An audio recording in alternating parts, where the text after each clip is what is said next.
ګرانو مینوالو، زه یم اقبال حسین افکار او دا دی ګنداره ټي وي. د نن د حالاتو مطابق د سردار ګل محمد بهتاب صاحب یو سندره شریکوم. بهتاب صاحب وایي: تر څو پورې بمرۍ په دې بمونو دماکو، ای روڼو پښتنو، راځئ چې مسلې کړو موږ هوارې په جرګو، ای روڼو پښتنو. چاپېره رانه اور دی، راګیر مو پکې کور دی، اوبه اړول غواړي په دې بلو سرو لمبو، ای روڼو پښتنو.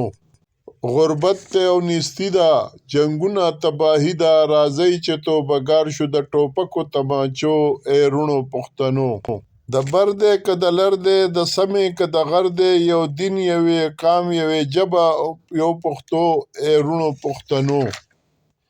ازغي ختمول غواړي، ګلونه کرل غواړي، ویستل غواړي د سیل مې نفرتونه د سینو، ای روڼو پښتنو.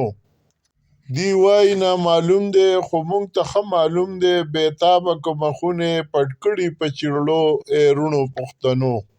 ای روڼو پښتنو، ای روڼو پښتنو.